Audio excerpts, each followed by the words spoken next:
Here's one I've waited some years to show. I'm going to talk about a tragedy that took place 100 years ago.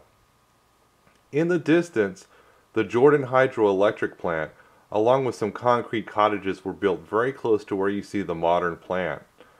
On the night of March 7, 1911, snowslide avalanches came down from Copper Mountain and on the other side in Lundy Canyon.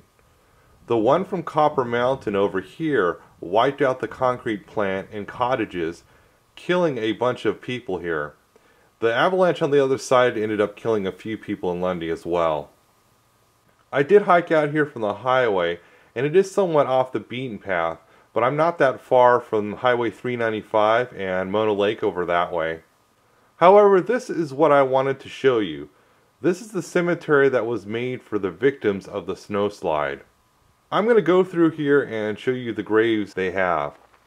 It says, "At rest, H.M. Weir, died March 7th, 1911. In one article I read, it said he was an electrician from Pasadena. The people that lived here knew the danger since this is an avalanche area. There had been avalanches before, especially in Lundy Canyon.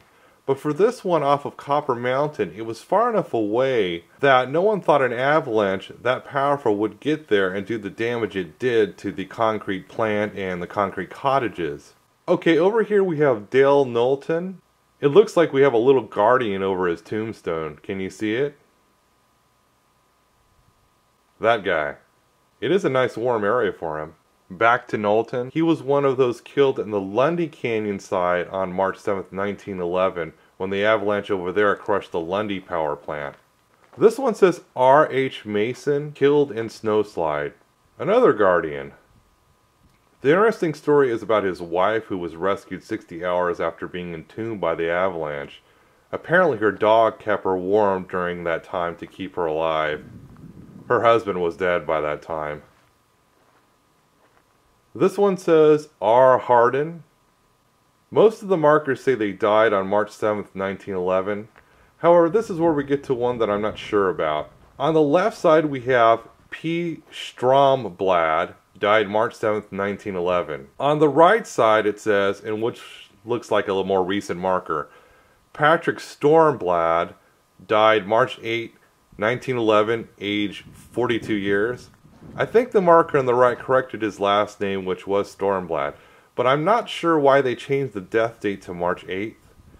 There could be a few reasons for that, but I do not know. Over here we have L. Lavu.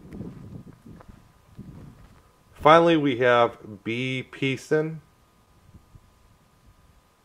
So although this can be a beautiful place, tragedies have and do occur out here during different times of the year. One thing I like to say, which is related to the Great Silence moniker, is that there are no rules out here. Meaning, never expect nature to play fair.